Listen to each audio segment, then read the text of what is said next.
विद्यार्थी मित्रांनो, सह्याद्री ट्युटोरियल्स मध्ये तुमचं स्वागत आहे. एच-एस-सी 2025 ओके आणि बोर्ड 10वी 2025 याचं प्रॅक्टिकल एक्झामचं टाइम टेबल सुद्धा आता तुम्हाला मिळालेलं आहे.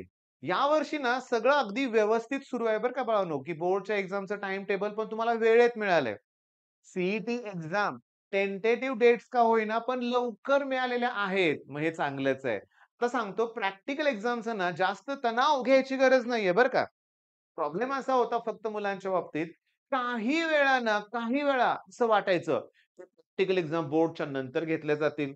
ओके. पण कधीही तसं आत्तापर्यंत झालेलं नाही बरं का. कोव्हिडच्या काळात ना सगळंच ना अनसर्टन होतं म्हणूया आपण. सगळं म्हणूया आपण. कुठं काय सगळं वेगळंच. गेली 4-5 वर्ष ही वेगळी होती म्हणूया आपण. तसं म्हणायला नको. गेली 2 वर्ष सगळं चांगलंच चाललंय बरं का आणि इथून पुढे पण चांगलंच चालणार आहे. बरं ठीक आहे. वेळ न घालवता ना मी तुम्हाला त्या डेट्स दाखवतो बरं का.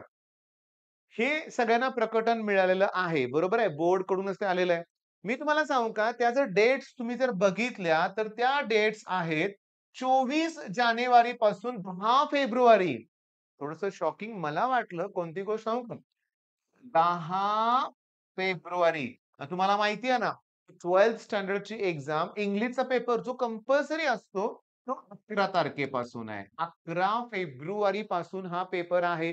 मग ज्याची प्रॅक्टिकल एक्झाम किंवा कुठली ओरल असेल म्हणूया आपण. बघा, मराठी सारखे सब्जेक्ट याची पण ओरल एक्झाम असते का सांगा बघू? असते. मग ती जर 10ला असेल आणि इंग्लिशला पेपर असं, तर शक्यतो एवढं होणार नाही. ह्या डेट्स आहेत. याच्यामध्येच ते घ्यायचे आणि कॉलेज कधी असं करणार नाही बरं का. त्यामुळे ती पण एक काळजी मनात घेऊ नका. पण सगळ्यात महत्त्वाचं म्हणजे आणखीन काय बघा, की 10th स्टँडर्ड बद्दल थोडंसं बोलूया आपण, की 3 फेब्रुवारी पासून 20 फेब्रुवारी पर्यंत त्यांचे ते प्रॅक्टिकल्स वगैरे होणार आहेत. 10th स्टँडर्डला एवढं प्रॅक्टिकलचं काही टेन्शन नसतं.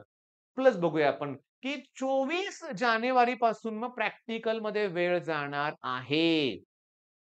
पण आपल्याला सुद्धा फिजिक्स, केमिस्ट्री ठीक आहे. हे 2 प्रॅक्टिकल इम्पोर्टंट आहेत. जर तुमचं इलेक्ट्रॉनिक्स असेल, सीएस, आय-टी असेल, तर त्याची पण काहीतरी प्रॅक्टिकल एक्झाम होणार आहे. म्हणजे 4 दिवस तरी कॉलेजला जावं लागणार आहे. त्याच्या तयारीला 4-5 दिवस द्यावे लागणार आहेत. आदल्या दिवशी थोडं तरी करावं लागेल ना. मग जवळ-जवळ 10 दिवस आपले याच्यात जाणार आहेत. हे थोडीशी गोष्ट ध्यानात ठेवली पाहिजे. म्हणजे मला माझा स्टडी प्लॅन तयार करत असताना हे डोक्यात ठेवलं पाहिजे, की 24 जानेवारी नंतर थोडंसं बिझी शेड्यूल राहणार आहे. मग प्लॅन अगोदरच तयार पाहिजे, की आपल्या प्रॅक्टिकलच्या डेट्स तुम्हाला सेपरेटली तुमच्या कॉलेजकडून तुमच्या डेट्स तुम्हाला दिल्या जातील. मग त्या डेट्स दिल्यानंतर आपला एक प्लॅन तुम्ही तयार केला पाहिजे. मग आपलं नेहमी काय चाललंय गेले 10 दिवस मी तुम्हाला सारखं सांगतोय, प्लॅन इम्पोर्टंट आहे. प्लॅन करा आणि त्याच्यानुसार मग काहीही प्रॉब्लेम होत नाही बरं का. बरं चला, सगळं काही व्यवस्थित सुरू आहे. सगळं वेळच्या वेळी सुरू आहे. फक्त एक अपेक्षा काय माझी माहिती आहे का, की चे टेंटेटिव्ह डेट्स आहेत ना, त्यात काही चेंजेस आता होऊ नयेत असं वाटतंय. नाही होणार. आणि मग त्याच्यानंतर इम्पोर्टंट काय आहे माहिती आहे का, की तुमचे इंजिनिअरिंगचे ॲडमिशन्स. प्रॉब्लेम क्रिएट केला जातोय बरं का, नेहमीच बरं का. Round 1, round 2, round 3 okay. पुन्हा आणखीन सांगू का तुम्हाला? Spot round.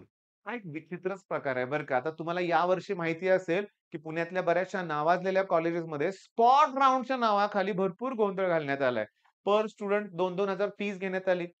अरे 4-5 हजार मुलं एकेका कॉलेजच्या चांगलं कॉलेज तर ऑब्व्हियसली मुलं ट्राय करणार ना.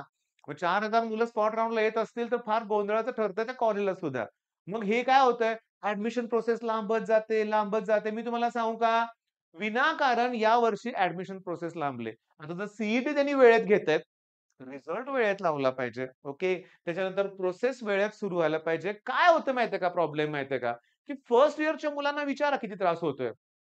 तरी आत्ताच्या बॅचेस तुमच्या नशिबवान आहेत बरं का. ते कोव्हिडच्या काळात म्हणजे आता माझा मुलगा 3rd इयरला आहे. त्याचं पहिलं वर्ष मला आठवतंय. ऑनलाईन नव्हतं, पण पटापट 2 महिन्यात, 3 महिन्यात सेमिस्टर एंड असं झालेलं आहे अगोदर. पण आता तसं होऊ नये इथून पुढे तरी. इंजिनिअरिंग कॉलेज म्हणजे फार लवकर सुरू व्हावं. उगाच सप्टेंबर, ऑक्टोबर नको. ओके. ते शेड्यूल मग पुढचं पण डिस्टर्ब होतंय ना. चला ठीक आहे मग महत्त्वाचं सांगायचं मी तुम्हाला सांगितलं ह्या डेट्स तुमच्या लक्षात आल्या असतील. 24 जानेवारीपासून आहेत. प्रॅक्टिकल्स कॉलेजमध्ये तुमच्या टाईम टेबल दिलं जाणार आहे. मग आता महत्वाचं जर्नल सबमिशन ते व्यवस्थित क्लिअर झालंय ना तुमचं ते एकदा खात्री करून घ्या. आणि सगळ्यात महत्वाचं लास्ट मोमेंटला स्वतःचे जर्नल्स जपून ठेवा. स्वतःचे जर्नल्स तुम्ही जपून ठेवा हे लक्षात घ्या. लास्ट मोमेंटला जर्नल हरवलेत, काय करू? तणावात मी दरवर्षी मुलं बघतोय किंवा आणखीन सांगू का? ह्याला दिलं, त्याला दिलं, त्यांना हरवून टाकलं असं पण होतंय.